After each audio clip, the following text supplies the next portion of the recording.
이동형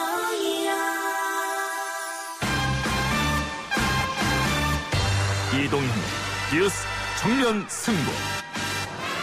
이동형의 뉴스 정면 승부.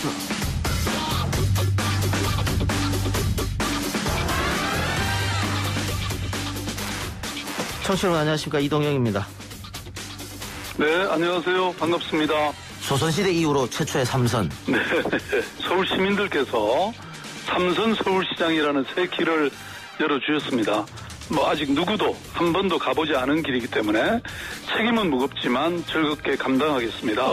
이번에 봉준호 감독 영화 기생충 있었지 않습니까? 예. 그게 이렇게 성공한 이유가 봉태일, 꼼꼼하고 아주 디테일한 봉준호 감독이다, 이런 얘기가 나왔지 않습니까? 예. 그야말로 이런 재난, 이 감염병 이런 것에는 정말 꼼꼼하고 디테일함이 필요하죠. 천만 인구가 안전하게 이런 위기를 극복하기 위해서는 그런 꼼꼼함이, 그동안 박원순의 길은 이렇게 한번 결정됐다고 직선으로 가서는 안 된다. 예. 충분히 시민들의 목소리를 듣고 오히려 그렇게 정면으로 돌파하는 것이 맞다. 저는 그 제 철학에 기반해서. 예. 고 박원순 시장이 이동형의 뉴스 정면 승부와 인터뷰한 내용을 모아서 전해드렸습니다. 어제 늦은 오후 갑작스럽게 실종 소식이 알려졌고요. 이후 사망 소식이 전해지기까지 온갖 추측성 보도가 쏟아졌습니다. SNS상에서는 한쪽에서는 추모를, 다른 한쪽에서는 출처 불명의 악의적 글도 퍼지고 있죠. 고소인에 대한 2차 피해도 우려되는 상황입니다. 박원순 시장의 사망 소식은 주요 외신들도 신속하게 다루며 보도했습니다. 특히 일본 언론의 경우 박원순 시장의 위안부 관련 업적도 소개하며 소식을 전했는데요. 1부에서 이영채 일본 게이센 여학원대 교수 연결해서 알아보고요. 2부에서는 신장식 변호사, 박종호 오마이뉴스 기자와 함께 정리해보겠습니다. 주택시장 안정 보완 대책의 주요 내용에 대해서 말씀드리겠습니다. 첫째, 청년층 주거지원 및 서민 실소유자 부당 경감입니다. 두 번째, 근본적인 주택 공급 방안 마련 계획입니다. 세 번째, 다주택자 및 단기 거래에 대한 부동산 세제 강화입니다. 마지막으로 임대사업자제도 대폭 개편입니다. 문재인 정부 들어 22번째 부동산 대책이 발표됐습니다. 대책의 주요 내용과 효과, 3부에서 구봉기 생활경제연구소장과 짚어보고요. 4부 빅데이터 시간에는 고 박원순 시장과 안희정 전 충남지사 모친 조문 관련 소셜 언급량 등을 분석해보겠습니다. 7월 10일 금요일 이동의 뉴스 정면 승부 시작합니다.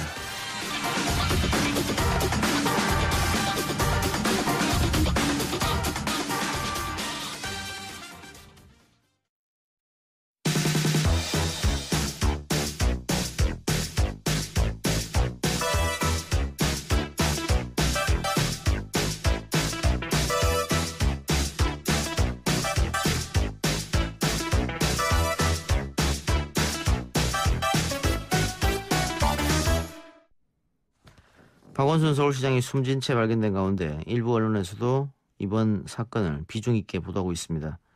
특히 일본 언론은 과거 박 시장이 일본 정부와 위안부 문제로 대립각을 세웠던 일화를 소개하기도 했는데요. 박원순 시장 사망 관련한 일본 보도와 함께 WTO 사무총장 선거 관련 일본의 동향도 알아보겠습니다. 이영채 일본 게이센 여학원대 교수 연결합니다. 교수님. 네, 안녕하세요.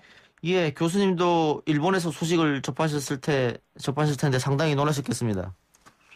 예, 그렇죠. 저도 그 한일 교류에서 박 시장님을 몇 번 뵀었고요. 예. 그리고 일본에서도 많은 그 시민 교류에서 박 시장님과 교류 있는 분들이 많아서 전화도 많이 받고 좀 다들 충격에 빠져 있는 것 같습니다. 예, 일본 언론이 어제 저녁부터 그 관련 뉴스를 생방송으로 비중 있게 다루던데요. 오늘은 더 많이 다뤘던 것 같습니다.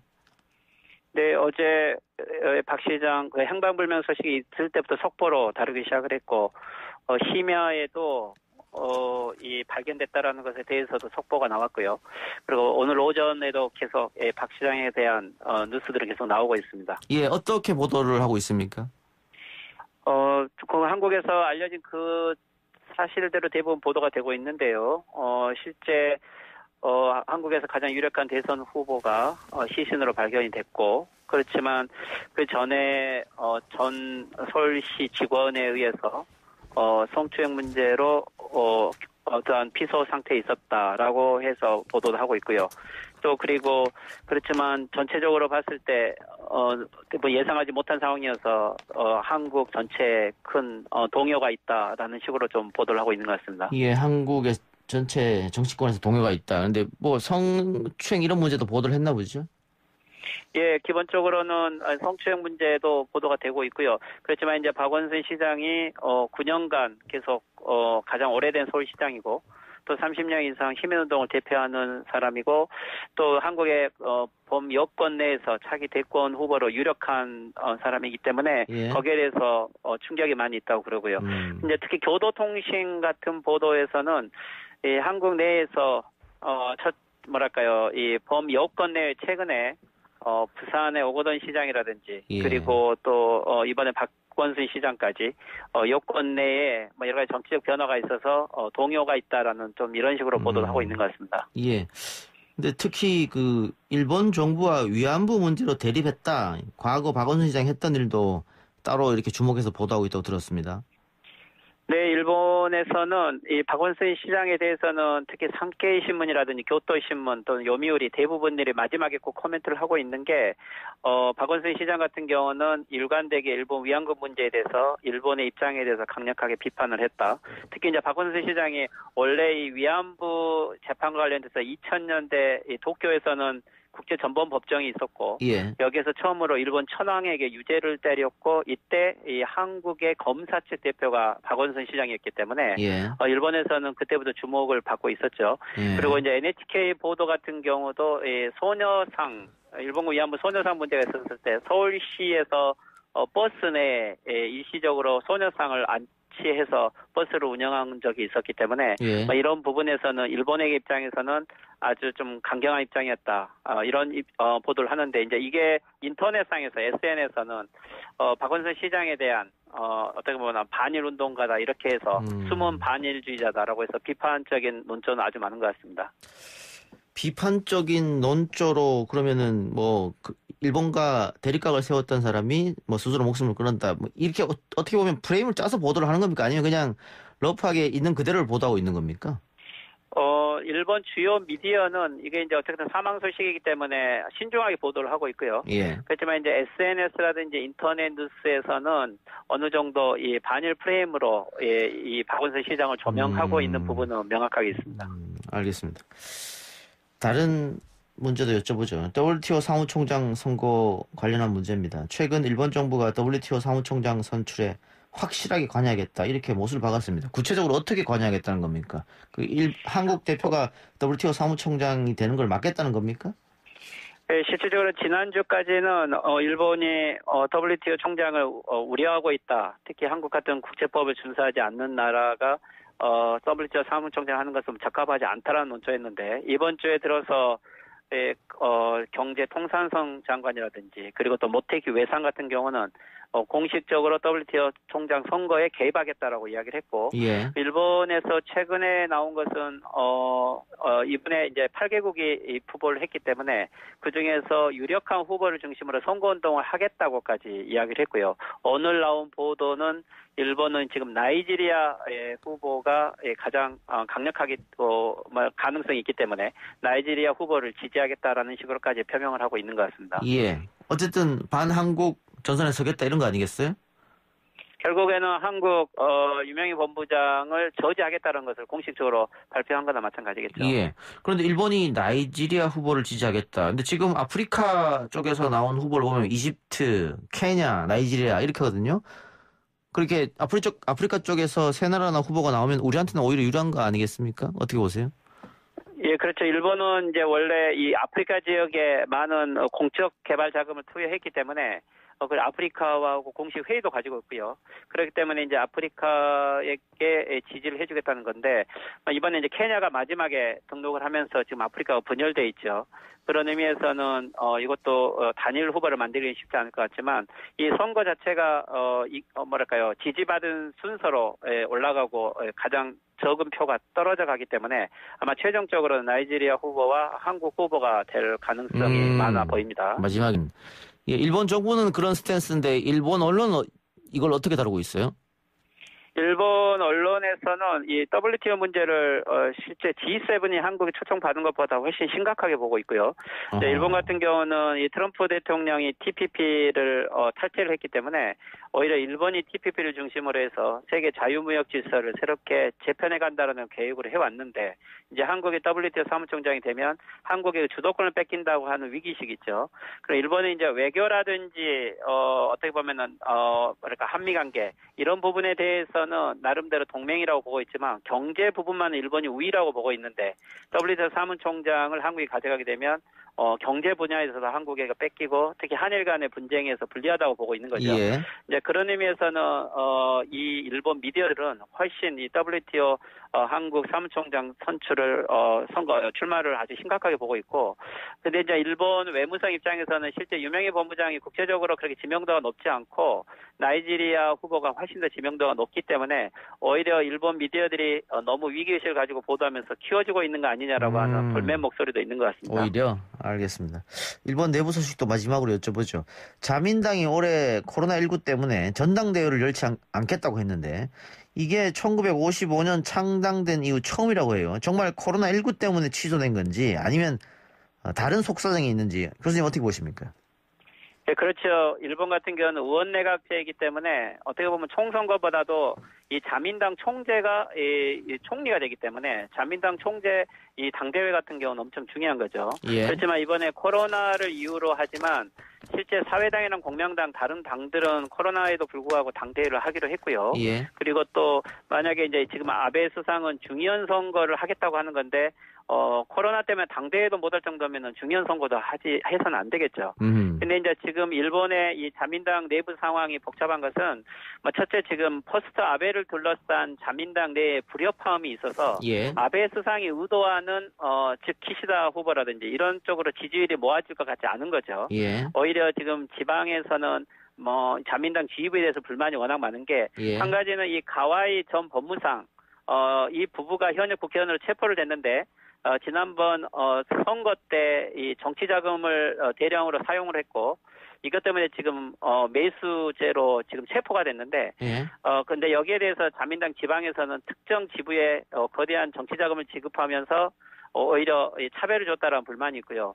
또 최근에 지금 일본 지방에서는 홍수 때문에 많은 사망의 피해자들이 있지만 이게 어떻게 보면 자연재해라기보다는 일본 정부가 올림픽이라든지 또는 미국과의 무기 구매라든지 이런 부분에만 재정을 쓰면서 지방의 치수 사업을 방치했던 거죠. 그리고 이제 한일 간에 보면은 관광 불매 운동도 있어서 지방이 관광이 오지 않는 재정 악화 상태까지도 결국은 도쿄 아베 정부가 다 이걸 방치한 거다. 그렇게 이제 당대회를 하게 되면 이런 불만들이 지휘부에 쏟아지기 때문에 오히려 이제 이런 것들을 피하기 위해서 이번 당대회를 하지 않는다. 이렇게 봐야 되겠죠.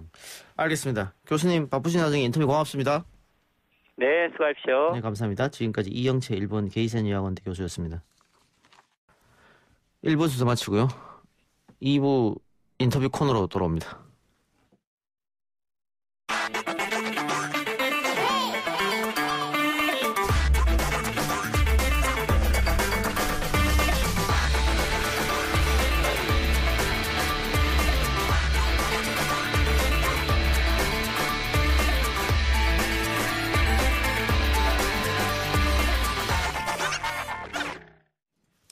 박원순 시장 관련 이야기 계속해 보겠습니다. 신장식 변호사 박정호 기자 나왔습니다. 어서 오십시오. 네, 안녕하세요. 예, 어제 저희 방송 중에 속보로 전해드린 소식이었는데 딸의 실종 신고 7시간 만에 시신으로 발견됐습니다. 뭐 저도 마찬가지지만 두 분도 또 사사로운 연이 박 시장하고 다 있기 때문에 상당히 놀라지 않았나 싶습니다. 특히 뭐 박정호 기자는 한때 계속 밀착해서 마크맨으로 또 찍은 적도 있고 박 시장을 수행해서 신 변호사님도 함께 시민활동도 하고 하셨죠? 네, 95년도에 참여연대 처음 시작할 때 제가 직접 참여연대 참여하진 않았지만 많은 선후배들이 참여연대 처음 만들어질 때 같이 관여하고 만나서 이런저런 토론도 하고 이야기도 했던 인연이 있죠. 예. 저는 뭐 이제 옥탑방에서 생활할 때 그때 또 인터뷰했던 기억이 좀 나는데요. 여러 가지 뭐 비전이나 그리고 계획 이런 것들이 준비돼 있었고 그런 걸 들으면서 뭐 꿈을 꾸는 그런 뭐 시청자분들, 그러니까 다른 사람들도 있었고 시민들도 있었고 했는데 그런 모든 것들이 좀 다 이제 사라지게 돼서 좀 허무함, 뭐 안타까움 이런 게 좀 많이 느껴집니다. 예. 오늘부터 조문을 받고 있는 거죠? 그렇습니다. 예. 네. 그러면 조문을 받는다고 하면 부검 같은 건 하지 않겠다 이런 생각인 것 같네요. 유족 입장에서는. 뭐 우선은 지금 그 검사 검시 결과 통해서 혹시라도 뭐 범죄 혐의성이 있다, 뭐 의심스러운 정황이 있다고 한다면 부검을 하게 되는 그런 상황인데 유족하고 협의 중이다라고만 얘기를 좀 하고 있거든요. 근데 지금 유족들이 아마 원하지 않는다면 부검은 진행되지 않을 것 같은데요. 아직까지 정확한 내용은 지금 나오지 않고 있습니다. 예. 박 기자가 얘기한 범죄 혐의는 이제 타살 혐의가 있냐 없냐 이거잖아요. 그렇습니다. 예, 타살 혐의는 없어 보이니까는 뭐 부검은 하지 않을 것 같아 보이고. 자, 이렇게 애도 물결이 있는 가운데 뭐 정치권에서는 뭐 여야 공의 애도 물결을 보이고 있고요. 다만 다른 한쪽에서는 이번 장례가 서울특별시장으로 치러지면 안 된다. 아마 서울특별시장이 처음인 것 같아요.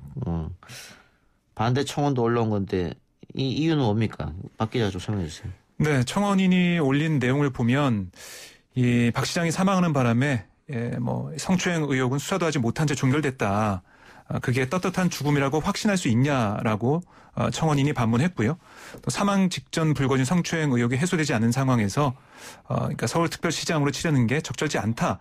이런 주장을 하고 있습니다. 뭐 여기에 대해서 동의하는 사람들도 계속 나오고 있기 때문에 지금 보면은 뭐 5시간 만에 7만 명이 넘었다. 뭐 지금도 계속 이제 늘어나고 있는 상황입니다. 그래서 여러 가지로 생각이 다른 부분이 있는 이런 것들이 표출되고 있는 상황이고요. 서울시가 이제 5일장으로 치러는 상황, 서울특별시장으로 5일장으로 치러지고 오는 13일에 발인할 예정이거든요. 그리고 분향소 조문, 그러니까 시민들을 위한 분향소도 시청 앞 광장에 설치를 합니다. 이거는 내일 오전 11시부터 가능한 상황입니다. 자, 그럼 법적으로 좀 따져봅시다. 네네. 고소인이 성추행 의혹 제기하면서 고소를 했고 다만 피고소인이죠. 박 네. 시장이 사망을 했기 때문에 네네.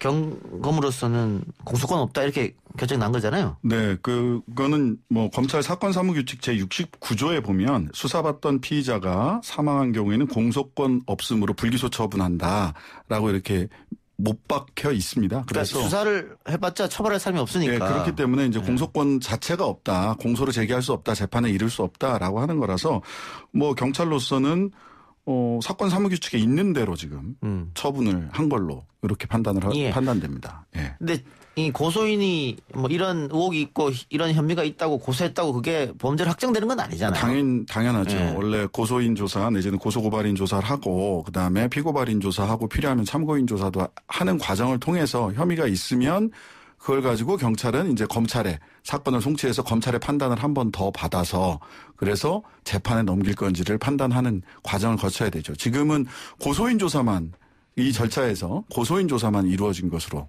보입니다. 예. 근데 지금 국민청원에 올라왔다 이런 것은 고소인이 일단 고소를 했고 피고소인이 사망했으니까 그거는 범죄가 있다고 스스로 인정한 거 아니냐 뭐 이렇게 흘러가는 것 같은데. 그거는 뭐 그렇게 그렇게 판단하는 거는 뭐 각자의 몫이겠지만 형사 절차상으로는 고소인 조사만 끝난 그 기나긴 공소와 재판까지의 과정에서 고소인 조사만 끝난 걸로 이렇게 봐야 될 걸로 보입니다. 예. 예. 그 박원순 시장이 어제 출근을 하지 않았습니다. 네. 안 왔는데 그제죠. 그제밤에 그 고소했던 분이 변호인과 함께 경찰청을 찾았고 새벽에 조사가 이루어졌다. 이건 어떻게 팩트 체크가 된 건가요? 지금 뭐 몇몇 언론사가 보도를 했는데요. 그 경찰에 확인해서 보도를 했다 이렇게 얘기를 하더라고요. 우선 뭐 그때까지 조사가 있었다라고 우선은 볼 수가 있을 것 같아요. 예. 조사가 있었다고 하는 것은 고소가 들어왔다고 하는 것은 경찰에서 확인해 준 내용인데 네. 제가 궁금한 것은 고소인이 밤에 찾아와서 고소를 하면 새벽까지 바로 조사가 이어지는 좀 궁금해요. 사실 일반적으로는 일반적이지는 않은 과정으로 보여요. 예. 다만 이 사안의 중대성이 있기 때문에 신속하게 조사를 해서 의혹이 있는 부분들을 가부간의 판단을 수사를 통해서 사실관계를 확인하는 게 필요했다. 이런 판단을 경찰이 했을 수는 있습니다. 다만 이게 일반적으로 밤늦게 와서 고소를 한다든지 고소를 받자마자 바로 밤새 새벽까지 조사를 한다든지 하는 거는 사실 일반적이진 않습니다. 예. 그래서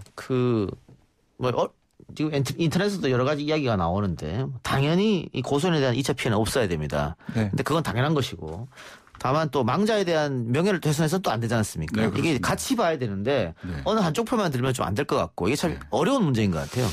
그러니까 이게 그냥 사실관계만 보도하는 거는 그나마 나은데 이렇게 우리 기자님과 저처럼 와가지고 뭔가 이 사건에 대해서 코멘트를 하는 입장에서는 예. 정말 조심스럽고 예. 어디서부터 어디까지 얘기를 드려야 될지 어렵습니다. 솔직히. 예.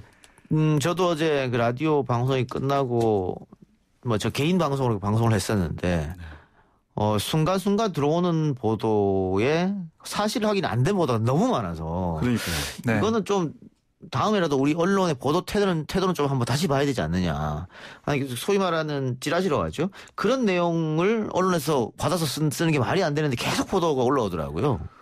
그러니까 첫 보도가 보니까 그 사망 보도 관련해서 첫 보도가 6시 25분에 월간조선에서 첫 보도가 나왔어요. 단독. 소위 말하는 메이저 언론에서도 네. 거짓 뉴스를 냈다는 거잖아요. 예. 그런 다음에 이걸 다 받아서 뭐 6시 52분, 7시 9분 그다음에 유튜브 방송들 이런 데서 연속해서 단독 특종 뭐 이런 식으로 단독 속보 이걸 달고 올라왔는데 사실은 전부 다 이거 당시로서는 가짜 뉴스였죠. 그렇습니다. 예. 당시로서는 가짜 뉴스였던 거죠. 예. 그러니까 이게 보면 잠깐만요. 네. 거기다가 뭐 유서가 발견됐다. 네. 뭐 사체가 서울대학병원으로 이송 중이다. 네. 다 가짜 뉴스였는데. 다 가짜 뉴스. 그렇습니다. 네, 마치 진짜인 것처럼 또 뭐 현장 사진까지 예. 올라오면서 정말 이런 일이 일어나는 것처럼 보도가 됐는데 저는 이 취재를 하면은 사실 기자들이 현장에 가서 직접 눈으로 보고 팩트를 체크하고 확인하고 이런 절차가 있어야 되는데요. 어제 나온 기사들은 보면 그냥 기자들이 현장에 가서 취재하는 게 아니라 검색을 하고 있다거나 아니면 그냥 뭐 메신저에 돌아다니는 그걸 보고 과연 진짜인 것처럼 팩트 체크가 된 사실인 것처럼 보도를 했단 말이죠. 이건 정말 큰 문제입니다. 사실은 이런 이제 메이저 언론의 보도도 문제인데 한편 보자면 이 유튜버들이 가서 그 중계를 하면서 생중계를 하면서 하는 말들이나 이런 거는 사실은 더 여기서 옮기기 어려울 정도의 뭐 시신이 바꿔치기 될 수 있다. 내가 뭐 봤는데 안 보여주려고 누가 그런다. 이런 식의 이야기들을 막 정말 검증 없이 하고 예단을 가지고 이야기하는 것. 근데 거기에 몇만 명이 접속해서 그걸 보고 있더라는 것, 네. 보고 있더라고요. 이런 것들이 그냥 사실인 것처럼 예. 확산이 돼버린 거죠. 근데 어제 월간조선 기사는 삭제가 됐어요. 삭제가 되긴. 네, 나중에 삭제됐죠. 근데 문제가 뭐냐면 그러니까 주류 언론, 이른바 주류 언론에서 그렇게 쓰다 보니까 중소형 언론들이 그대로 똑같이 보도를 합니다. 예, 뭐 성균관대 후문 인근 와룡공원 뭐 이런 식의 보도가 쭉 나갔죠. 그러니까 월간조선이. 이게 그냥 기사가 잘못됐다고 삭제하는 것만으로도 끝나는 게 아니에요. 아, 그럼요. 이게 네. 계속 이어지고 있고 여파가 이어지고 있고 잘못된 정보가 진짜인 것처럼 유통되고 있기 때문에 정말 큰 문제고 책임을 져야 되는 문제인데 그냥 우리나라 언론은 잘못 올렸으면은 삭제해 주세요. 삭제하고 끝. 그렇게 생각하거든요. 그래서 과연 외국 언론도 이런 행위를 하는가? 전혀 그렇지 않단 말이죠. 네. 조금 우리 언론이 스스로 성찰하고 자성할 필요가 있지 않냐. 그러니까 뭐 외신 같은 경우는 이번 사건이 지금 조사를 해봐야 되니까 정확한 건 알 수가 없다 이런 식으로 보도를 하는데 우리 언론 같은 경우는 좀 뭔가 특정되고 확정된 것처럼 예. 이 사인이나 뭐 이런 것들이 확정된 것처럼 계속 이렇게 보도를 해왔죠. 네. 예. 어제 유서가 발견됐다. 이것도 오보였는데 오늘 공식 발표로 이제 유서가 공개가 됐습니다. 그러니까 어제 언론이 보도한 유서가 발견됐다. 그 시점까지는 오보였고. 그렇습니다. 예, 오늘 발견된 내용은 이제 유서 전문이 나왔는데 좀 몇 줄 안 되더라고 짧더라고요. 네, 이게 이 공간 서재 책상 위에 놓여 있던 유서였는데요. 박원순 시장이 직접 자필로 적은 내용입니다. 제가 잠깐 소개해드리면 모든 분에게 죄송하다. 내 삶에서 함께 해주신 모든 분들에게 감사드린다. 오직 고통받게 주지 못한 가족에게 내내 미안하다. 화장해서 부모님 산수에 뿌려달라. 모두 안녕. 이렇게 짧은 내용이 담겨 있었습니다. 이 공식적으로 유서가 나오기 전에 또 유서라고 해서 장문에 네. 이게 돌아다녔거든요. 근데 전 그걸 보고 이거는 유서가 아니겠다라는 판단을 바로 들더라고요. 그러니까 예전에 18년 전에 한번 써봤던 거라고 하는 네. 얘기도 있던데 2002년 저서에 들어가 있던 저서에 들어가 있던 이게 내용입니다. 마치 이번에 발견된 유서인 것처럼 이렇게 이 인터넷상에 이렇게 돌아다니고 했던 일도 있었죠. 그러니까 이게 이런 잘못된 정보가 나오면 제가 몇 번을 받아요. 이게 메신저를 통해서 계속 돌아다닙니다. 네. 그래서 이게 맞냐라고 확인해 오는 사람도 있고 이게 이렇게 됐는데 이거 어떻게 하냐 계속 물어보는 그 질문들이 계속 들어와요. 근데 확정되지 않고 확인되지 않은 그런 것들이 너무 많이 돌아다녀가지고 이게 뭐 비단 이번 사건뿐만이 아니라 계속해서 문제가 될 것 같다는 생각이 들었습니다. 이게 이 유서는 박 시장이 자필로 쓴 것이죠? 네, 그렇습니다. 자필로 썼는데 뭐 구체적인 뭐 이야기는 없었고 어쨌든 함께 해주신 분들께 감사드리고 가족에게 미안하고 뭐 그런 짧은 내용이었습니다. 예, SNS 상에서는 어쨌든 악의적인 출처불명의 글이 넘쳐나고 있는 상황인데 유족들이 고인의 명예훼손행위 멈춰달라 이렇게 당부했다고 해요. 네네.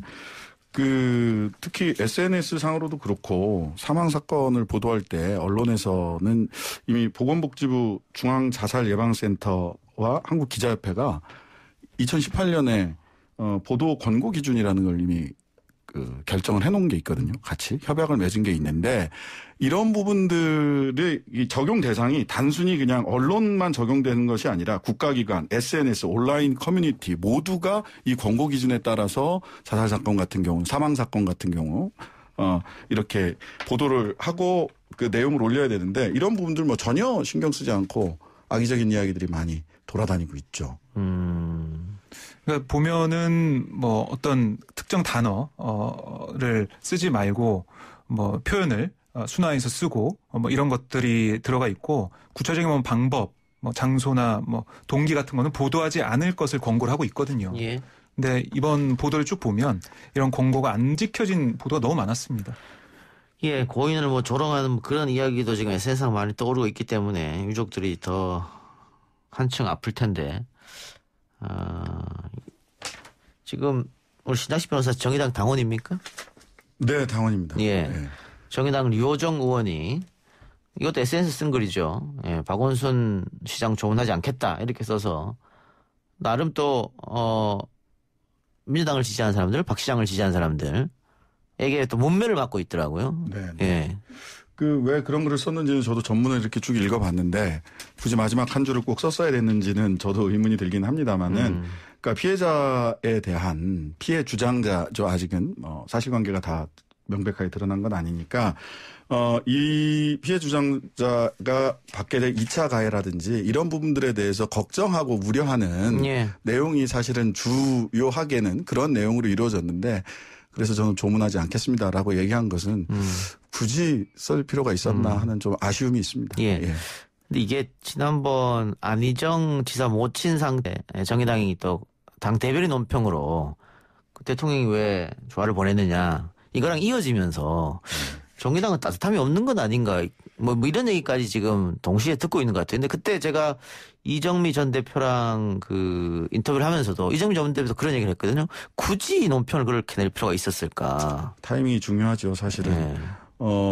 사실 굉장히 저도 마음이 심란했는데 그 심란함에는 그 빚진 마음이 있어요. 박원순 시장이 해왔던 시민사회단체 활동이나 이런 것을 예. 통해서 저도 한 사회 구성원으로서 혜택을 본 빚진 마음이 있지만 또 한편으로는 큰 실망감도 있었거든요. 그럼요. 예, 네. 왜 그랬을까 하는 큰 실망감. 그다음에 2차 가해가 우리 기존의 언론 환경이라든지 또는 온라인에서의 이야기들 보면 2차 가해가 피해자에 대한 2차 가해가 있을 수 있겠구나라고 하는 것 때문에 이제 다 같이 그런 여러 가지 복합적인 마음들이 예. 들었거든요. 예. 그러니까 분명한 메시지와 함께 이 상처받은 사람들의 마음을 같이 좀 고려하는 것이 언론이나 또는 정당이나 모두에게 필요한 시점 아닌가라는 생각이 들어요. 예. 그러니까 이걸 뭐 경쟁적으로 좀 보도하고 뭐 이쪽 입장이나 저쪽 입장이나 좀 경쟁적으로 보도하면서 좀 편을 나눠서 네. 뭔가 갈등을 부추기는 이런 언론의 보도 행태도 문제가 있다는 생각이 들더라고요. 근데 사실 제가 노회찬 대표님 돌아가셨을 때 그때 이제 장례 집행위원장으로서 이런 언론 보도나 온라인에서 벌어지는 여러 가지 이야기들 중에 사실은 가장 유족들에게 상처를 주는 말, 가까운 사람들에게 견디기 힘든 말들은 음모론입니다. 이 자살의 이 사망의 원인이 달리 있다. 또는 사망하지 않고 무슨 뭐 엘비스 프레슬리 얘기도 아니고 사망하지 않고 시신이 바꿔치기 됐다라는 식의 이야기가 정말 유족들의 마음을 힘들게 하거든요. 근데 그런 식의 이야기들이 또 온라인상에서 돌아다니는 걸 보면 정말 이렇게까지 해서는 안 됩니다. 사실. 네. 예.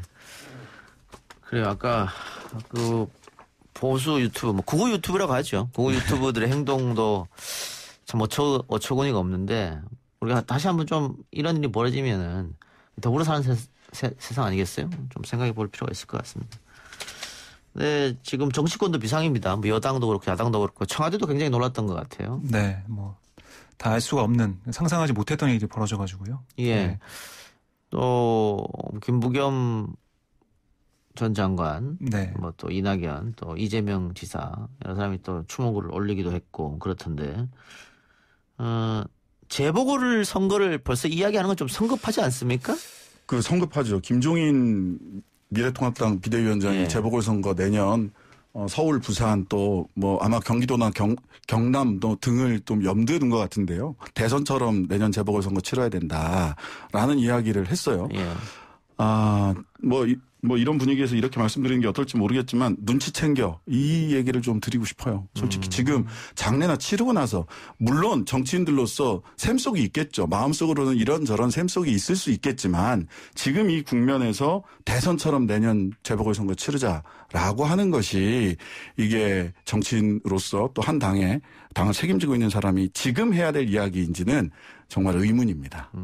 그러니까 김 위원장이 오늘 뭐 당 정강정책 개정특위 세미나에서 한 얘기인데 굳이 이런 얘기 할 필요가 없거든요. 그럼요. 정강정책 얘기만 하시면 되잖아요. 근데 이 얘기를 꺼내서 지금 뭐 장례 절차 다 끝나지도 않은 그런 상황에서 이런 얘기 한다는 건 글쎄요. 통합당이 뭐 이걸 어떻게 이용하려는 거 아닌가 하는 생각이 들 정도로 이러면 안 된다는 생각이 저는 개인적으로 들었고요.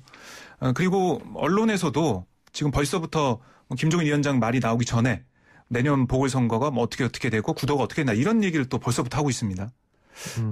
물론 관심 있는 분들이 있겠죠. 하지만 지금 이 얘기를 꺼낼 때가 아니지 않습니까? 예. 아마 김종인 비대위원장 같은 경우에는 부산시장이 재보궐이 확정됐고 네.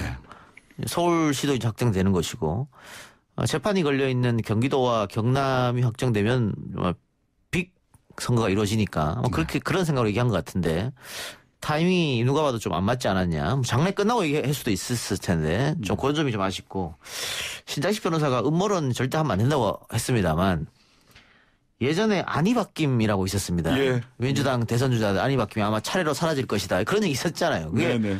무슨 국정감사장에서도 흘러나왔던 얘기인데 조원진 전 의원이 얘기했죠. 했던 얘기죠. 근데 여기서 박을 날려줄게 내가. 차례로 이런 식으로. 날려간다. 근데 안희정 지사, 이재명 지사, 박원순 시장, 김경수 지사인데 네. 공교롭게도 그렇게 됐네요. 근데 문제는 네. 이 이야기를 어제 11시 28분에 한 언론사가 이야기를 썼어요. 예. 이거는 정말 그러니까 음모론이라는 게 뭐 아까도 절대 안 된다 이렇게 말씀드렸는데 이런 이야기를 메이저 언론이라고 할 수 있는 소위 레거시 미디어라고 할 수 있는 언론사에서 11시 28분이면 아직 경찰의 공식적인 사망 관련된 브리핑도 나오기 전이거든요. 예. 이때 안희박김 이야기를 써서 이 음모론을 부추기는 방식은 이거는 언론에서 절대 해서는 안 되는 일 아니냐. 그렇죠. 예. 그러니까 음모론을 뭐 이런 게 있다라고 보도하는 행태가 계속 되고 있는데 그게 아니라 그 음모론이 정말 사실이고 팩트에 근거한 건지 이런 것들을 언론사에서 팩트 체크를 해주고 보도해야 되는데요. 그게 아니라 그냥 뭐 경마장식 보도를 하고 있는 거예요. 아까 제가 방금 언급해 드렸다시피 취재가 아니라 검색을 하는 기자들이 너무 많다. 언론이 많다. 이런 게 큰 문제라고 봅니다. 그럼 근본적으로 문제점 제가 여쭤볼게요. 그렇게 오보를 적는다거나 어제 월간조선처럼 그러면 이 클릭이 확 몰릴 거 아닙니까? 네. 뷰가 집중되고 결국은 돈벌이가 된다는 건데 그런 걸 노리는 겁니까? 아니면 왜 그렇게 확인도 안 된 사실을 쓰는 겁니까? 말씀하신 것처럼 뭐 그런 점도 있겠죠. 그 경제적인 면, 그 수익적인 면도 있겠고요. 또 하나는 우리가 이렇게 빨리 정보가 많아서 빨리 쓸 수 있다. 이런 것도 얘기할 수 있는데요. 뭔데 결과적으로는 신뢰가 더 떨어지는 거죠. 어떻게 보면은. 여기는 확인도 안 하고 그냥 이 돌아다니는 그 글을 진짜인 것처럼 쓰는구나. 이런 걸 할 수 있는데 그럼에도 불구하고 기사를 올려서 어떤 뭐 책임이나 그런 걸 떠나서 아니면은 그냥 삭제해버리고 없애버리고. 근데 그 전까지는 계속 뭐 클릭이나 이런 것들은 들어오기 때문에 언론사의 수익이 될 수 있는 구조란 말이죠. 이런 것들을 어떻게 구조적으로 바꿀 수 있을지. 그러니까 클릭수로 언론사가 경제적인 부분들에 이렇게 집착하게 되면 사실은 그런 아주 자극적인 방송하는 유튜버 극우 보수 유튜버랑 다른 게 없는 거예요. 그렇죠. 똑같아지는 겁니다. 그렇게 되면. 예. 오늘도 그 극우 유튜브 중 며칠 보니까 박 시장이 사망한 그 장소를 찾아가서 찍고 있더라고요. 네. 좀 윤리적으로 좀 너무한 거 아닌가 싶기도 한데. 예, 어쨌든 이 사건으로 묻힌 이슈가 있습니다. 윤석열 총장의 지휘권 수용 사건, 묻혀버렸는데, 일주일 시간이 걸려서 어쨌든 추미애 장관이 하라는 대로 한 거잖아요. 결과적으로. 네. 왜 그럼 일주일이 걸렸냐. 그러니까 일주일 동안 걸려서 좀 딜레이 시켜오기도 해보고 다른 어떤 제도를 갖고 오기도 해보고 결국 안 됐단 말이죠. 이렇게 되면 결국 윤석열 총장의 리더십이 흔들리는 거 아니냐 이런 지적이 많던데 어떻게 보세요?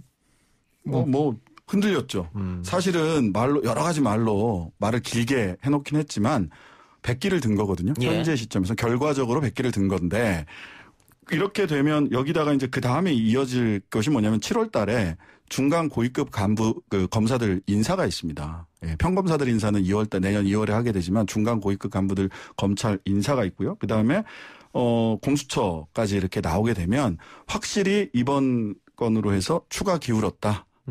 추가 추장관 쪽으로 기울었다. 이렇게 볼 수 있을 것 같습니다. 예.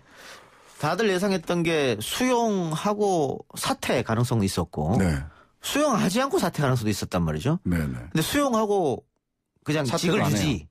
이건 사실 생각이 어려운 거였는데. 근데 예. 누구 좋으라고 사퇴하냐라는 얘기가 있었고. 흘러나오긴 했죠. 예. 그런 얘기가 나왔고 그다음에 사실은 아무 권한도 없는 검사장 회의에서도 직을 걸 일은 아니다. 진퇴와 연계해서 이 문제를 논의해서는 안 된다라고 이제 의견을 모았기 때문에 사퇴하지 않고 이전에 사실 2005년에 그 천정배 예. 법무장관과의 그 수사지휘에 대해서는 이틀 뒤에 사퇴했거든요. 수용하고 사퇴했죠. 네, 수용하고 이틀 뒤에 네. 사퇴했죠. 사실은 근데 이거 수용하고 안 하고의 문제는 아니거든요. 예. 권한이 있는 거기 때문에 그렇죠. 당연히 지휘에 따라야 되는 거죠. 따르고 항의 차원에서 사퇴잖아요. 네, 그런 예. 거죠. 예. 근데 이거는 일단 결과적으로 따르지만 사실은 말을 여러 개를 막 많이 붙여놨어요. 예. 붙여놨다가 결과적으로는 따른 것인데 사퇴하지 않을 것 같고 다만 이제 좀 미래통합당에서 이것을 정치쟁점으로 지금도 정치쟁점화 시켜놓고는 있습니다만은 더 정치쟁점으로 만들기 위해서 오늘 뭐 부르겠다 국회로 이랬었는데 윤석열 총장은 아마 뭐 국회에서 불러도 나가지는 않을 것 같아요. 나가기 어려울 것 같죠. 예, 그래요. 예. 예. 그러니까 지금 보면은 언론적인 면 좀 보면 이게 일주일 동안 시간을 끌면서 정말 많은 기사가 쏟아져 나왔습니다. 예. 그렇죠. 그런데 이렇게 기사를 쓸 일인가라는 생각이 들더라고요. 그러니까 관리 감독, 그러니까 지휘를 할 수 있는 사람이 지휘를 내렸으면 그걸 받아들이든지 아니면 그걸 안 받아들이면 그 직에서 물러나는 게 간단하고 명료하고 상식적으로 맞는 건데 예. 그걸 안 하고 뭐 밑에 있는 검사장들 모아서 회의를 하고 또 어떻게 하고 뭐 어떤 제안을 수사본부를 꾸리겠다는 제안도 하고 그러니까 계속해서 사람들의 관심을 다른 쪽으로 끄는 거거든요. 그러니까 이 본질에서 벗어나는 얘기를 하는 예. 겁니다. 근데 그걸 또 언론에서 그대로 써줘요. 예. 그 윤 총장이 선택할 수 있는 건 양자택일밖에 없었는데 사지선다 뭐 이런 식으로 뭐 네, 선택하라 네, 네. 그래서 조금 이해가 안 가는 언론에서 그렇게 썼기 때문에 이해가 안 가는 게 있었는데 알겠습니다. 오늘 두 분의 말씀은 시간이 없어서 여기까지만 듣겠습니다. 수고하셨습니다. 네, 고맙습니다. 감사합니다. 1, 2부 순서 마치고요. 뉴스 듣고 6시 10분에 3부로 돌아오겠습니다. 글쎄 안 들려 들을 뉴스 없어 아무 뉴스도 귀에 들어오지 않아 듣고 또 들어도 들을 뉴스 없어 만드는 게 이프로야 이동영의 뉴스 정면 승부 YTN 라디오 이동의 뉴스 정면승부 3부 시작합니다. 정부가 주택시장 안정을 위한 보완 대책을 발표했습니다. 서민과 실수요자의 주택 구입 부담은 덜어주고 고가, 다주택자, 투기성 거래에 대해서는 세금을 많이 물리겠다는 게 핵심입니다. 이번 대책의 주요 내용과 효과 짚어보겠습니다. 생활경제연구소 구봉기 소장 나왔습니다. 어서 오십시오. 네, 안녕하세요. 문재인 정부 들어 22번째 부동산 대책인데 먼저 주요 내용을 정리 좀 해주시죠. 네, 크게 세 가지 대책 나왔다고 생각하시면 될 것 예. 같고요.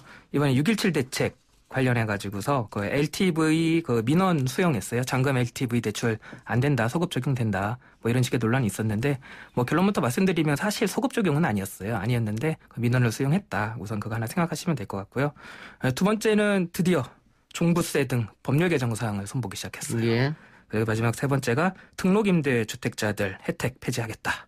이렇게 세 가지 대책 나왔다고 생각하시면 됩니다. 예. 등록 임대주택자라고 하면은 임대주택 사업자 이 말은 거죠? 네, 맞습니다. 예. 집을 공급하시는 분들 예. 시장에다가. 임대주택 사업자들이 그동안 혜택을 좀 많이 받은 거 아니냐? 네, 맞습니다. 그걸 없애겠다 이 말입니까? 네, 맞습니다. 예. 종부세는 올리겠다 이 말일 테고. 네, 맞습니다. 예. 자, 종합적으로 어떻게 평가하세요? 본질을 건드렸다. 이거 분기점이 될 거다. 어느 정도로 저는 평가를 하냐면은요. 우리가 자전거를 탈 때 이걸 예를 들이면은 기존의 대책들은 페달에 발을 올리지 않고 땅에 발을 딛고 있었는데 지금 페달에 발 올렸다. 이제는 넘어지거나 앞으로 가거나 둘 중 하나다. 왜 그러냐면은 제가 총선 전 2월 달에도 여기 나와가지고서 전화로 그때 인터뷰했었죠. 그때 말을 했는데 지금까지 나온 대책들은 법률 개정 사항들이 아니고 대통령령이나 시행령령을 고치면서 법률 개정 사항을 빼고 할 수 있는 건 다 하고 있다라고 말씀드렸어요.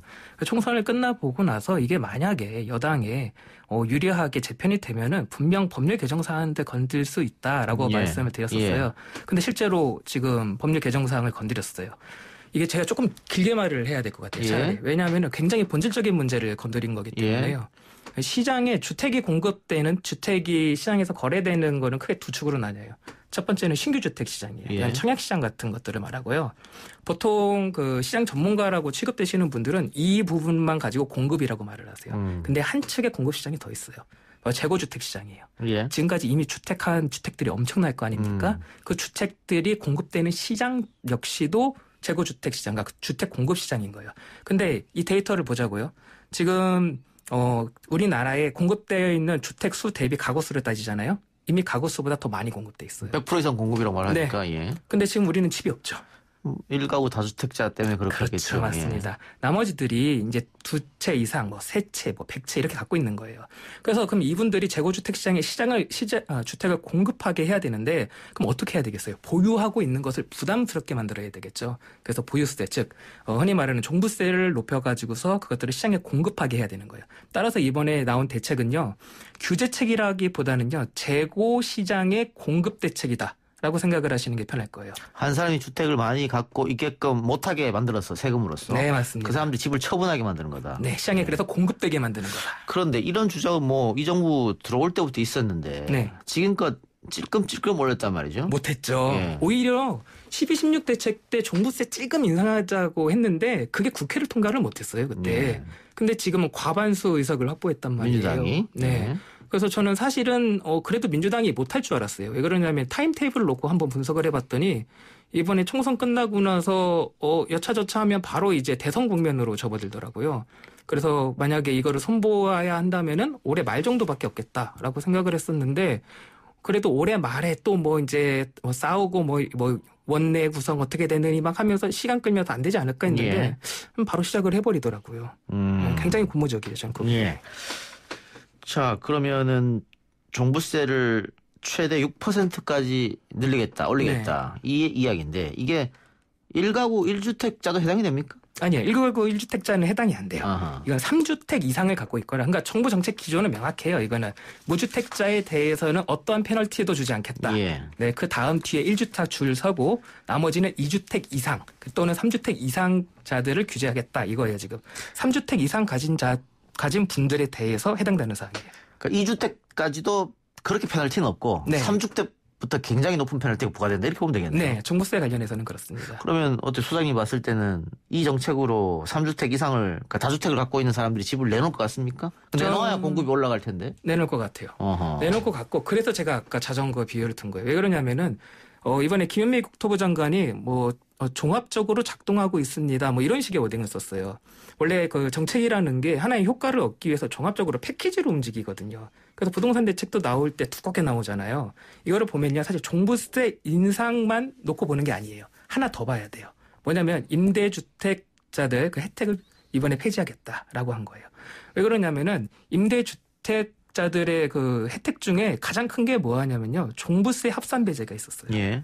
그러니까 종부세라는 게 내가 갖고 있는 집을 다 더해서 그 금액을 따지는 건데 임대주택을 등록을 하면 10채를 가져도 한 채고요. 100채를 가져도 한 채고요.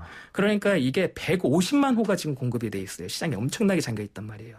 그래서 이거를 폐지하면서 동시에 종부세를 높이기로 했죠. 그럼 이제 어떻게 되겠어요? 100채, 200채 갖고 계시던 분들 그 동시에 더해가지고서 종부세 인상된 것을 이제 적용을 받겠죠. 한 채 한 채 종부세를 다 내라 이렇게 되면? 그렇죠. 다 합쳐가지고 하는 거예요, 이제. 예, 굉장히 큰 정책이에요, 지금. 그래서 저는 그래서 어느 정도까지 보고 있냐면은 이거 일종의 백레시가 시작될 것이다라고 생각을 하고 있어요. 예. 뭔 말입니까, 그게? 그러니까 어떤 반대, 극렬한 반대, 어떤 제도가 이제 시행이 될 때 극렬한 반대, 우리 많이 경험했잖아요. 가령 종부세 같은 경우는요, 저는 사실 소원이 종부세를 내는 거예요. 왜냐하면 종부세를 내는 그 규모가요, 대한민국 1%예요. 1%만 내거든요. 근데 이제 이것을 호도해가지고서 이제 다른 식의 이제 막 얘기들이 퍼진다던가. 뭐 세금 폭탄이다, 뭐 그렇죠. 이런 식으로. 예. 사실은 대한민국 99%는 종부세 인상과 관련이 없거든요. 뭐 이런 식의 이제 공격이 시작되지 않을까, 전쟁이 시작됐다. 저는 이렇게 생각을 해요. 예. 그런데 공시 가격을 현실화해야 된다 이 얘기도 있습니다. 지금 어쨌든 맞아요. 실거래가랑 다르게 공시 가격이 매겨지니까 네. 세금은 실거래가가 아니라 공시 가격에 매겨지는 거잖아요. 네, 맞습니다. 이걸 좀 높여야 되지 않느냐 이 얘기 꾸준히 나온 것 같은데요. 정부가요, 여러분들이 아시는 것만큼 막 널널하게 하지를 않아요. 이 부분도 지금 이미 손을 보고 있고요. 따라서 지금 75에서 85% 정도 공시가가 지금 현실화가 안 되어 있다. 100%가 안 됐다. 지금 이 얘기가 나오고 있어서 손을 보고 있고요.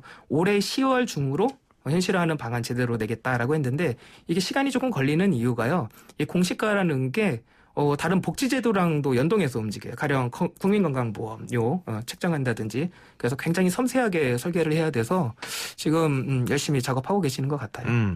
이런 얘기도 있습니다. 그 보유세, 종부세가 높아지니까 네. 집을 내놓는 게 아니고 네. 이럴 바에는 차라리 증여를 하겠다 자식들에게. 그러면 세금이 덜 내니까. 그런 얘기도 있습니다. 그게 시장의 일반적인 반응이죠. 예. 사실 그것 또한 유구한 역사를 자랑하고 있어서요. 이미 지금 제도적으로 어떻게 작동을 하고 있냐면요. 금융당국 등이 모여가지고 세무당국 등이 모여서 TF를 꾸려가지고서요. 지금 불법 증여 같은 것들을 감시하고 있어요. 이미 시스템이 돌아가고 있기 때문에 그 부분도 확실하게 감독할 수 있지 않을까 저는 생각을 하고 있어요. 이미 하고 있기 때문에. 예. 네. 그 종부세를 대량 올리고. 네. 뭐 거래세는 낮춰주고 네. 뭐 이런 얘기도 나왔었잖아요. 네, 맞습니다. 정권 초기에. 네. 이번에 어떻게 그건 적용이 안 됐습니까? 어떻습니까? 이번에는 다주택자들에 대해서는 거래세, 그러니까 양도소득세를 올리겠다고 했는데 저는 이것도 잘하고 있는 거라고 봐요. 지금 퇴로 완전히 열어주면 안 돼요. 왜냐하면은 근래 집가가 엄청 상승을 했단 말이에요. 예. 그것을 모두 다 이제 환수래네. 그러니까 돈으로 바꿔가지고서 떠나는 현상은 막아야 돼요. 이건 압력의 문제예요.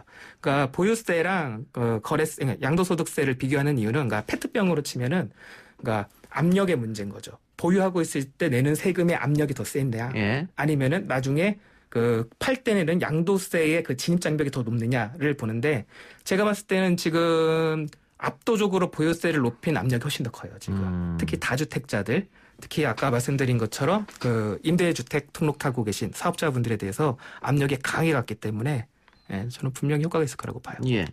양도세도 역시 뭐 1가구 1주택은 별 별티가 없겠죠. 당연하죠. 양도세 1가구 1주택은 아니고요. 1가구 1주택에 뭐 2년 이상 산다든가 그러면? 네, 그럼요. 예. 근데 역시 이번 정책의 핵심 역시 다주택자들이다. 네, 맞습니다. 그렇기 때문에 뭐 정부 고위직 관료라든가 네. 국회의원들도 팔아라. 뭐 이런 그게 너무 중요해요. 왜 중요하냐면 시장에서 시그널을 봐요. 시그널을 보는데 정부에서 저는 대통령 답답하지 않을까 이 생각을 해요, 솔직하게.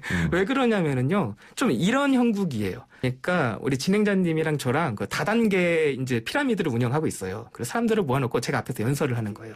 여러분들 부자 만들어 드리겠습니다. 저희한테 돈 주시면은 저희들 다른 피라미드 업체처럼 절대로 돈 갖고 도망가지 않겠습니다. 라고 말을 하는데 뒤에서 우리 진행자님이 짐 싸고 있는 거예요. 누가 믿겠냐고요, 이러는 거예요. 그래서 저는 이거 지금 정부 고위관료분들 분명히 이거 빨리 팔아야 된다. 그래서 이해관계를 청산해야 된다. 시장에 신뢰를 주려면은. 맞습니다. 예. 아주 중요하거든요. 또 하나 뭐 신혼부부라든가 또 30대에서 40대 집이 없는 분들. 네.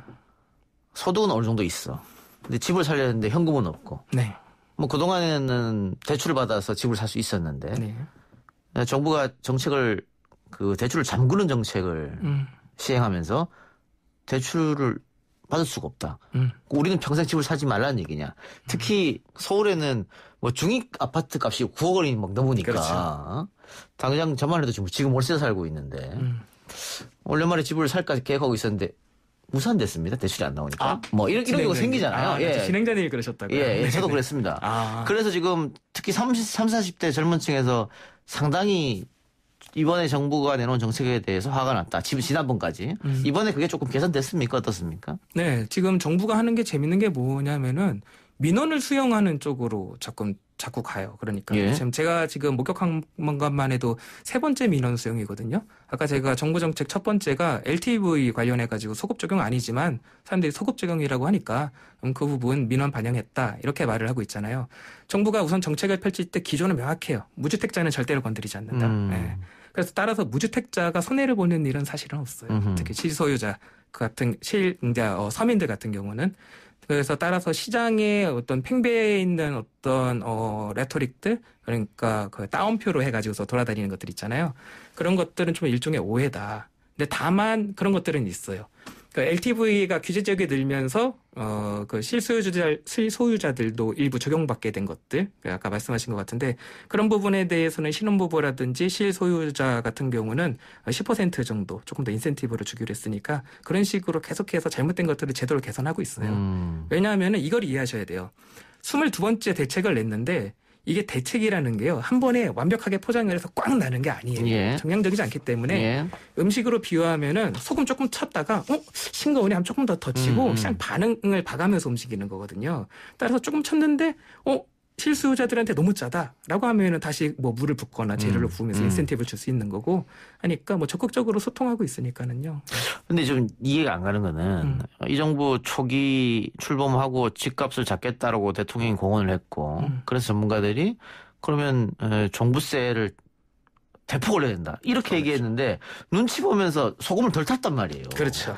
왜 그랬을까? 이해가 좀 안 가요. 어떤 게 부담이 됐었을까? 전 너무 이해가 돼요. 아, 그래요? 예. 왜냐면 사실 제가 처음에 그랬어요. 너무 답답했어요. 너무 답답했는데 우리가 우리는 핵심을 알아요. 종부세를 건드려야 된다. 이거 보유세를. 근데 이거를 용감하게 세게 건드렸던 사람이 하나 있었어요. 노무현 대통령이죠. 노무현 대통령. 그렇게 했다가 어떻게 됐는지를 경험을 했단 말이에요. 이미 민주당이. 정권이 건드릴 수도 있다. 그래서 저는 이거 굉장히 전략적이라고 보는 게 우리 청취자 여러분도 보시면은 지금 22번째까지 대책을 냈는데 21번째까지는요. 어떤 시장에서요. 극렬한 반대가 없었어요. 너무 재밌어요. 지금 스텝이 너무 재밌는 게 오히려 규제 적격을 넓히는 것도요. 이렇게 넓혀가요.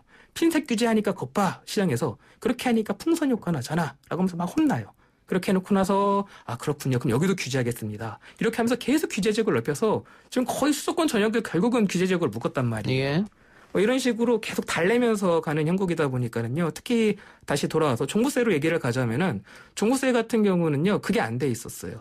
그러니까 여당이 그 의석을 제대로 확보를 못한 상태였었거든요. 그래서 아까 제가 초대에 말씀드린 것도 작년 16 대책 냈을 때 종부세 인상안 그때 있었거든요. 그때도 역시. 근데 그게 통과가 못 됐거든요. 근데 이제는 과반수 의석을 여당이 갖고 있으니까 자신 있게 밀어붙이는 거 아닌가? 네, 저는 이렇게 풀이하고 있습니다. 예. 아까 거래세 얘기를 좀 했습니다. 네네. 취득세도 거래세 일종 아니겠습니까? 네, 맞습니다. 취득세 부분은 어떻게 변경됩니까? 지금 취득세 같은 경우는 그러니까 정부 기조 아까 제가 말씀드렸어요. 자꾸 반복을 하는 이유가 이걸 알면은 모든 것이 맥락으로 이어져요. 그러니까 1주택자들에게는 그 피해를 주지 않겠습니다. 그다음 2주택자, 그다음 3주택자 순입니다. 다주택자. 1주택자들은 변한 게 하나도 없어요. 하나도 변한 게 없고 이제 2주택자 관련해 가지고서 이제 2주택자 세율 조금 높아진 거. 네, 그다음 3주택 이상, 4주택 이상에 대해서 조금 세율 높아진 거. 그럼 2주택, 3주택, 4주택 가면 갈수록 이 취득세율이 높아진다 이 말씀이네요? 네, 4주택 이상에 대해서는 12%까지 최대. 집값의 12%. 네. 상당하네요. 네. 그것도. 예. 가액에 따라 다르지만 최대요. 예. 근데 이런 우려도 있더라고요. 취득세 이렇게 높아지게 거래세 높아지게 되면 집 주인들이 결국은 세입자들에게 전세금을 높이는 방향으로 가지 않겠느냐. 그런 우려도 지적이에요. 있습니다. 예. 사실 그거 되게 타당한 지적이에요. 당연히 그럴 요인이 발동을 하죠. 그래서 정책이라는 게 패키지로 봐야 된다는 거예요. 그러니까 임대인이 세입자의 임대료를 올릴 수 있는 요인이 있다. 그럼 세입자를 보호해야 될 거 아니에요. 세입자가 피해를 입을 거니까. 그래서 세입자를 보호해주는 임대차 보호법을 같이 개정해야 돼요. 예. 그래서 지금 정부가 말한 게 임대차 3법 같이 개정하겠다라고 말을 했잖아요. 지금 세입자를 내보내고 다음 세입자를 드릴 때 전세라든지 그런 것들을 상승시키기 때문에 지금 세입자를 계약갱신 요구권을 도입을 해가지고서 더 오래 살 수 있게 하겠다. 그리고 임대료 인상 상한제를 둬가지고서 몇 % 이상 올리지 못하도록 하겠다. 또한 마지막 하나는 임대차 계약을 하게 되면은 주택을 거래한 것처럼 실거래가를 신고하도록 하겠다. 네, 이렇게까지 하고 있으니까는요. 근데 문제는 이 모든 것이 지금 정부가 하겠다고 나온 게 다 법률 개정 사항이에요. 그러니까 총선 전에는 하나도 안 나왔던 것들이에요. 예. 총선이 끝나고 나서 마치 기다렸다는 듯이 지금 쏟아내고 있고 동시에 처리하겠다라고 하고 있는데 우선 논리적으로는 맞아요. 논리적으로는 이것이 적용이 되면은 분명 효과를 발휘할 건데 근데 이거를 국회를 과연 통과할 수 있을까가 문제예요. 예. 자, 미래통합당에서는 이런 정책 내지 말고 그냥 시장에 맡기고 공급을 그냥 많이 늘려라. 뭐 이런 얘기도 하고 있단 말이죠. 거기에 대해서 어떻게 생각하십니까? 아주 좋은 질문이십니다. 왜냐하면 그래서 제 초두에 그걸 먼저 설명드린 거예요. 공급 시장은 두 축으로 나뉘는데 미래통합당에서 말하는 공급은 지금 신규 공급 시장만 말하는 그렇죠. 거죠. 예. 그렇죠. 예. 하지만 훨씬 더 많은 파이가 있다. 재고주택 시장이 있다. 그게 더 큰 규모다. 훨씬 당연하죠. 그것을 지금 공급하는 정책이 너무 필요하다. 신규 주택 공급 시장은 어쨌든 지금 한다 그래도 3년, 5년, 7년 그렇죠. 뒤에 나올 거니까. 맞습니다. 그래서 이게 많은 전문가들이 그래요. 공급을 말하면서요. 재고주택 시장의 공급을 말을 안 해요. 왜 그러냐면은 재고주택 시장 공급을 말하게 되면 논리가 어디로 가냐면은요. 그러면 그 다주택자들이 갖고 있는 주택을 어떻게 시장에 공급해야 될까요? 라는 논리로 가면은 당연히 보유세 인상이 나오거든요. 그래서 사람들은 그러니까 어떤 보수적 성향을 갖고 있는 그 주택 정책에 대해서 분들은 의도적으로 재고주택 시장 공급에 대해서는 그 말을 안 하려는 경향들이 있더라고요. 그러니까 지금 바꿔 말하면 제가 말씀드렸잖아요. 그래서 이번 정책은 공급 정책이다. 재고주택 시장에 공급하는 정책이다. 지금 공급 정책 하고 있는 겁니다. 예. 정부가 내놓은 새로운 정책 플러스 좀 더 나은 어떤 방안이 있으면 설명해 주시기 바랍니다.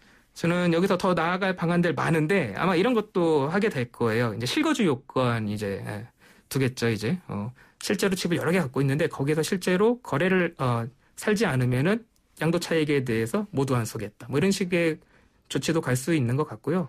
하지만 지금 즉각적으로 가장 중요한 건 시그널이다. 아까 말씀드렸다시피 지금 고위 공직자들 주택 처분해야 된다. 그래야지 진정성을 의심받지 않는다. 앞으로의 정책에 대해서 시장이 이거 진짜네? 라고 반응을 한다. 예, 지금 이거 빨리 했으면 좋겠다. 라고 말씀드릴게요. 여기도 시장은 쉽니다. 이게 적용되는 겁니까? 맞습니다. 네. 알겠습니다. 오늘 이야기 여기까지 듣죠. 생활경제연구소 구봉기 소장이었습니다. 고맙습니다. 네, 감사합니다. 3부 순서 마치고요. 4부 주간 빅데이터 코너로 돌아오겠습니다.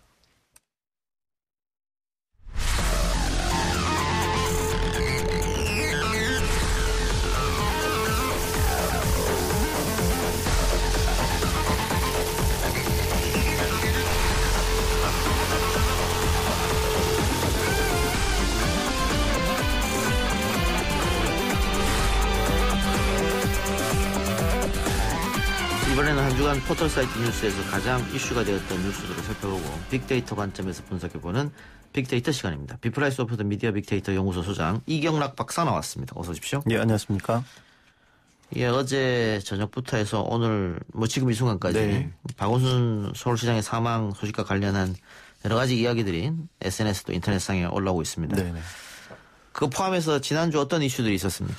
네, 어제 저녁부터 오늘까지 굉장히 다들 촉각을 곤두세웠었는데 그런 충격적인 소식이 결국 들려왔습니다. 그래서 박원순 서울시장이 스스로 이제 생을 마감을 한 것이었는데 계속 이제 관련된 이슈가 나오고 있고 아무래도 그러다 보니까 키워드도 핵심 키워드 역시 박원순 시장과 관련된 내용들이 많이 나오고 있습니다. 그래서 이런 충격적인 사건들이 많이 벌어져서 어떻게 보면 코로나와 관련된 키워드는 좀 주춤한 거 아닌가 이렇게 여겨질 정도였습니다. 그래서 박원순 혹은 서울시장이라는 어휘가 키워드 5위권한테 위치했고 그리고 부동산 관련된 어휘도 10위권 내에서 계속 이제 위치를 하고 있었습니다. 코로나의 경우에 여전히 이제 5, 60명대 그런 감염 추이가 있기는 한데 키워드 상으로는 이제 10위권 밖으로 밀려났고요. 어쨌든 지금 다른 이슈들 때문에 코로나 이슈들은 조금 주춤한 것 같은 그런 기분입니다. 피로감이 있을 수도 있겠죠. 지금 네, 몇 개월째 계속 이러고 있으니까. 네, 그런 부분들 여러 가지 복합적으로 작용했고 그래서 이런 걸 통해서 5가지 이슈를 선정해 봤습니다. 그래서 첫 번째는 아무래도 박원순 서울시장 사망, 그리고 두 번째가 고위공직자의 다주택 처분 지침, 그리고 세 번째가 안희정 전 충남지사의 모친 조문 이슈, 그리고 네 번째가 곧 최숙현 선수 사망 관련해서 이모경 의원 발언이 논란됐던 부분, 그리고 다섯 번째가 손정우의 그 미국 송환 불허 결정된 것, 이런 것에 대한 반발, 이런 것들을 들 수 있겠습니다. 예, 그럼 박 시장 이야기부터 해보죠. 네. 인터넷에서는 어떤 이야기가 나오고 있습니까? 좀 아무래도 좀 무거운 기분으로 말씀드릴 수밖에 없는데 대부분의 의견들이 사실 이제 박 시장을 추모하고 명복을 비는 내용이긴 합니다. 그런데 예전과는 좀 다른 게 우리나라가 전통적으로 이제 망자에 대해서 좀 불편한 얘기를 하지 않는데 지금 좀 비판적인 이야기들도 나오곤 있습니다.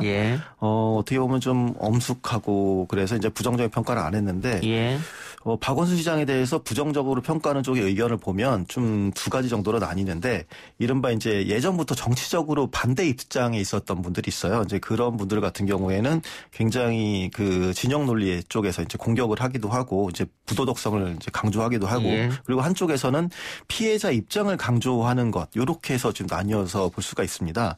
예를 들어서 그 예전부터 이제 박원순 시장을 부정적으로 평가했었던 정파적으로 부정적으로 평가했던 사람들 같은 경우에는 지금 성추행 혐의로 고소당한 것 이걸 가지고 자살의 원인이다라고 아예 기정사실을 해버리고 부도덕한 시장이라고 계속 공격을 하는 게 있고 그리고 이제 문제로 제기된 그 성추행 고소건과 관련해서 그 앞으로 이제 피해자가 또 추가적인 피해를 보지 않을까 이런 식으로 우려하는 이런 시각들도 좀 많이 나타나고 있었습니다. 그래서 그 입장을 가지는 분들을 보면 어쨌든 박 시장의 선택이 안타깝긴 하지만 피해 회복을 위해서 좀 더 노력했어야 되는 거 아니냐 뭐 이런 의견들도 있습니다.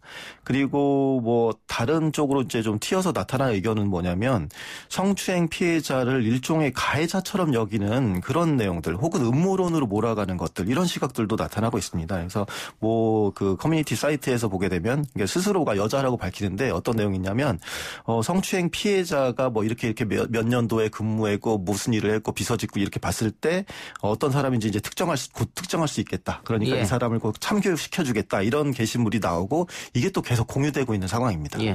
그러니까 당신 때문에 박 시장이 사망한 거 아니냐. 네네. 그러면서 신상털기를 하고. 네, 그렇습니다. 그 과거부터 이래왔는데 왜 지금에서 문제를 제기하느냐. 네. 뭐 다른 이유가 있는 거 아니냐. 네네. 이러면서 2차 가해를 한다는 거죠. 네, 그렇습니다.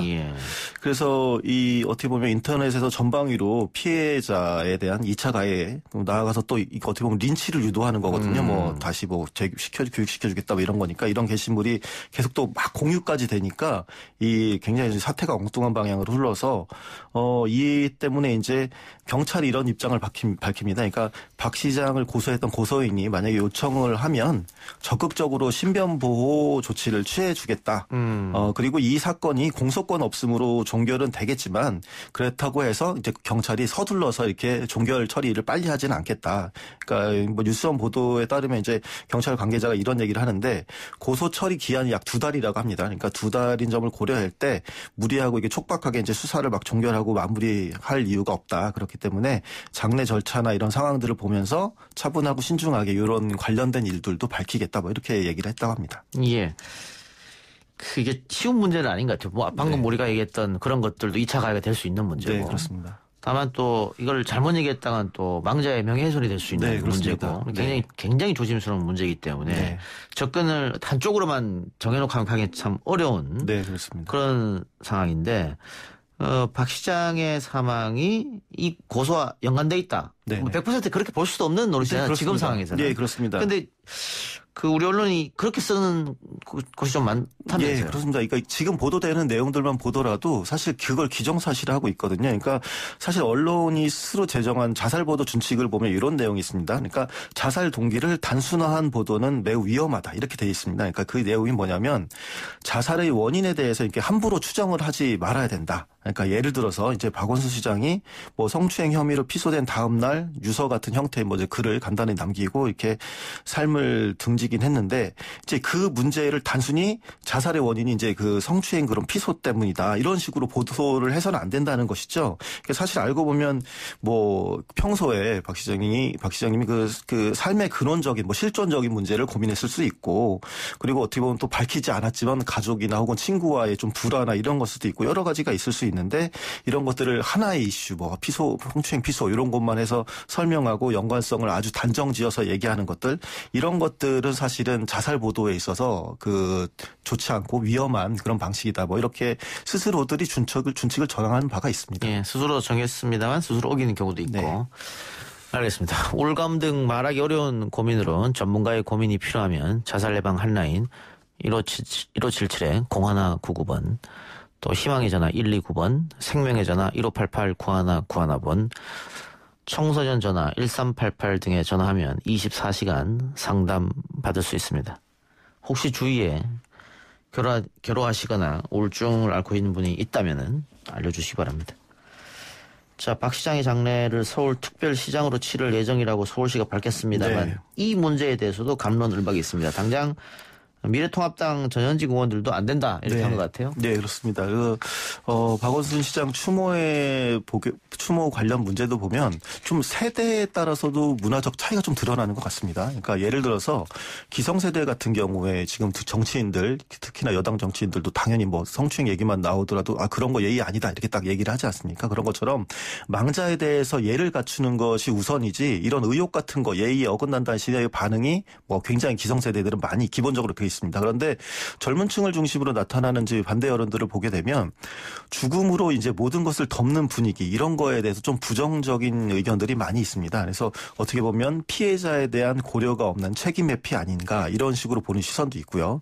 그래서 이것 때문에 이제 뭐 서울시에서 이 서울특별시장으로 이제 치르겠다라고 얘기를 이제 밝혔는데 오늘 청와대 국민청원 게시판을 보게 되면 박원순 씨 장례를 5일장 서울특별시장으로 하는 것에 반대합니다. 라는 제목의 청원이 게재되었고 그게 벌써 10만 명을 넘게 이렇게 되어 있었거든요. 근데 이런 전반적인 논의에 있어서 이제 서울특별시장 뭐 이런 그런 공적인 장례에 있어서 좀 간과하고 있는 부분들이 사실 그런 장례를 치를 때 공무 중인가 아니면은 사적인 것인가 그렇게 해서 세상을 떠난 것인가 이런 것들도 좀 기준이 돼야 될 텐데 그런 내용들은 또 없이 지금 서울시에서 그렇게 밝힌 것에 대해서 좀 다시 또 갑론을박이 나오고 있습니다. 서울시 입장은 뭐 논란이 있긴 하지만 어쨌든 서울시를 위해서 10년 봉사하고 희생한 것도 네네. 참조했다 이렇게 얘기하는 것 같아요. 네, 그렇습니다. 그래서 그 부분도 간과해서는 안 되겠죠. 물론. 네, 그렇습니다. 예, 장례 이야기 나왔으니까 얼마 전 안희정 전 충남지사 모친의 장례식이 있었는데 네.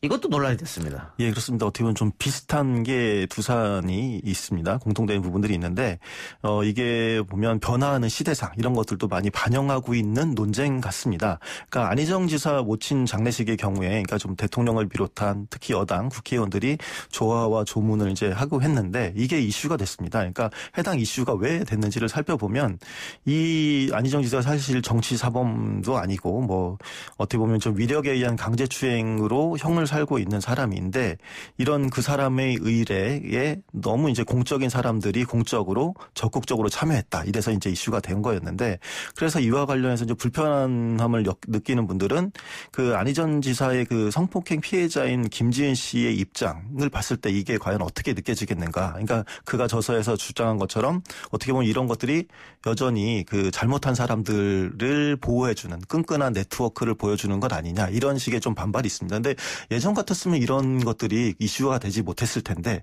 그러니까 최근 들어서 성과 관련된 이슈들 그리고 여성 인권들 이런 것들이 많이 이제 이슈가 되고 그들의 목소리가 커지면서 이것들이 이제 논란으로 좀 더 확산되고 있는 그런 모습을 보이고 있습니다. 대법원에서 유죄 확정 판결을 받고 지금 구속돼서 처벌을 받고 있는 상황이잖아요. 네. 그 사이에 자신의 모친이 돌아가신 거고, 네네. 귀휴 와서 장례식장을 지켰고, 네네. 근데 한때 동지들이 뭐 조문을 왔다던가 네네. 주화를 보냈다. 네네. 범죄자한테 그렇게 하면 안 된다. 네네. 피해자가 있으니까 이 말입니까? 뭐 그런 식으로 반응하는 경우들이 좀 많이 있었습니다. 그렇군요. 근데 반대쪽 이야기는 이게 천륜의 이야기인데 네네. 그렇죠. 그러니까 어떻게 천륜을 외면할 수 있느냐. 네. 또 뭐 안희정 지사가 잘못한 거지 안희정 지사의 모친이 잘못한 것도 아닌데 네, 뭐 그렇습니다. 이런 얘기도 있어요. 예, 그런데 이제 이런 것들이 맞는 얘기고 아까도 말씀드렸지만 우리 전통적인 정서가 있지 않습니까? 그러니까 망자에 대한 그 애도 그리고 그 자식에 대한 위로 이런 것들이 너무 이제 당연한 우리 정서인데 이게 사실 조금 문화가 좀 바뀌어 있다는 그런 측면도 있고 어떻게 보면은 현실을 그런 지적들 그러니까 뭐 당연히 돌아가신 분을 추모해야 되는 거 당연한 거 아니냐 이런 것들이 있는데 요것들도 사실은 약간 어폐가 있는 부분들이 우리나라의 문화적 특성을 봤을 때 이제 유명인이 돌아가시면 그분을 추모하는 그런 경우들이 많지만 사실 또 유명인의 가족이나 이런 분들이 돌아가시면 사실 어떻게 보면 그 유명인을 위로해주는 그런 성격의 조문 성격이 강한데 그렇게 봤을 때 그 안희정 전 지사의 모친의 장례식은 그러니까 그 어떻게 보면 안희정 전 지사에 대한 위로라고 볼 수가 있는데 이런 것을 봤을 때 지금 이번에 그런 장례식이 정치적 재기를 노리는 그런 것 아니냐라고 해서 이제 또 굉장히 비틀어서 보는 그런 시각들도 좀 나타났습니다. 안 전 시장이 정치적으로 재기할 수 있다고 생각하는 분이 계시나 보죠? 네, 그런 사람들이 이제 또 반대 진영에서는 예, 굉장히 이제 그런 것들이 좋지 않게 보이는 사람들도 있는 것이죠. 예. 다른 이슈로 넘어가 보죠. 네. 고 최숙현 선수의 사망 및 폭행 사건과 관련해서 이모경 의원이 구설수에 올랐습니다. 어떤 이유였습니까? 네, 그 이모경 의원이 알다시피 이제 광명갑의 국회의원입니다. 그러니까 비례대표가 아니라 지역구 의원이고요. 국가대표 핸드볼 선수 출신인데 아무래도 이제 본인이 국가대표 체육계 대표였으니까 그러다 보니까 체육계 이슈에 대해서 더 적극적으로 목소리를 내게 되었습니다. 그래서 그런데 이번에 이제 좀 어떻게 보면 본인이 적극적으로 나서서 조율을 하려고 했을 텐데 그 조율 과정에서 좀 문제가 좀 나왔습니다. 그래서 피해자인 고 최숙현 선수의 가족에게 했던 발언들이 이제 언론을 통해서 공개가 됐는데 뭐 대표적인 것들이 그런 겁니다. 오히려 최숙현 선수, 고 최숙현 선수를 뭐 걱정하는 그런 것들이 아니라 가해자를 걱정을 하거나 혹은 뭐 최 선수의 뭐 남자친구 얘기를 물어본다던가 정신적 문제가 있지 않는 뭐 이런 질문 그리고 또 유가족한테도 왜 부산에 그냥 뒀느냐 이런 식으로 탓하는 발언들을 했는데 이런 것들이 조금 문제가 되었습니다.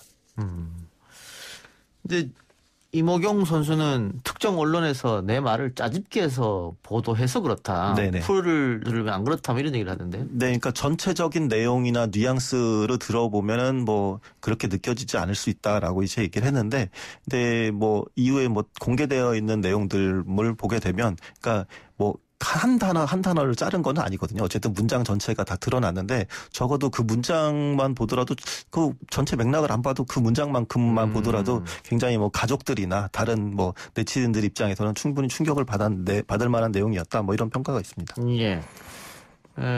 정무적 판단이 좀 아쉬운 그런 부분이었네요. 네, 열심히 하려고 이제 조율하려고 하던 차에 뭐 그런 내용들이 있었는데 그런 부분들은 좀 아쉬운 부분이 있습니다. 아무래도 예. 초선이 열심히 하시다 보니까 뭐 그런 부분도 있었던 것 같습니다. 하나만 더 다루고 마치겠습니다.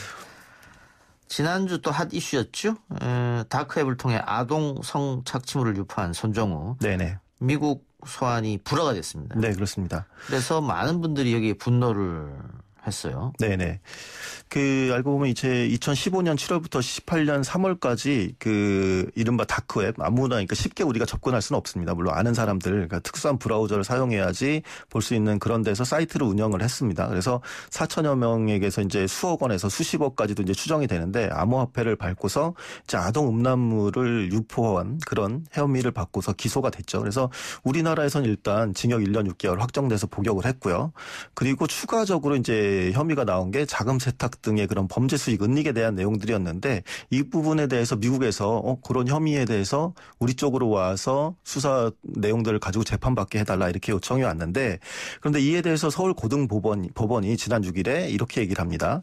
대한민국이 주권국가로서 범죄인에 대해 주도적으로 형사처벌 권한을 행사할 수 있다. 그렇기 때문에 미국 법무부의 범죄인 인도 청구를 거절한다 이렇게 보고 그러니까 내용들을 보면 그 범죄 수익 은닉 행위는 한국에서도 처벌할 수 있고 그리고 손 씨가 오히려 미국으로 인도되면 그 웰컴 투 비디오라고 하는 그 사이트에서 성착취 영상을 소비한 이들에 대한 추가 수사에 오히려 지장이 생길 수 있다 그런 우려가 있어서 우리 안 보내겠다 그리고 뭐 이렇게 하고 또 하나의 이유를 든 게 범죄인을 인도하지 않는 것이 오히려 성착취 관련 범죄 예방과 억제라는 측면에서 대한민국에 상당한 이익이 되기 때문에 우리는 미국으로 못 보내겠다 이런 식으로 얘기를 했습니다. 알겠습니다.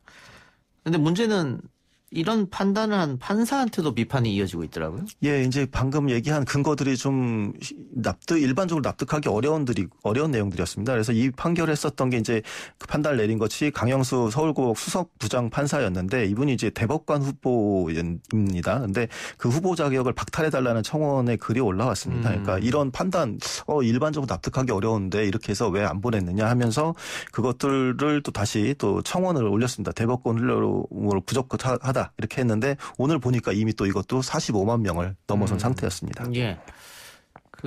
이제 판사들은 원래 법과 양심에 따라 판결을 하는데 네. 요즘은 뭐 이렇게 국민청원도 올라오고 이러기 때문에 네. 여론의 눈치를 안 볼 수가 없지 않느냐 뭐 그런 생각도 들고. 그렇습니다.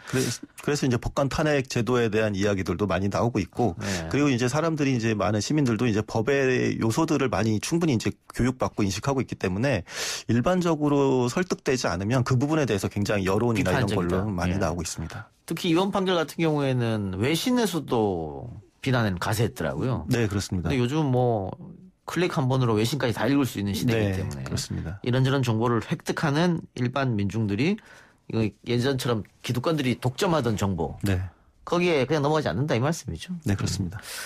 알겠습니다. 오늘 이야기는 이 정도로 하죠. 지금까지 이경락 비플라이 소프트 미디어 빅데이터 연구소 수장이었습니다. 수고하셨습니다. 네, 감사합니다. 오늘 방송은 여기서 마치고요. 저는 다음 주 이 시간 다시 돌아오겠습니다.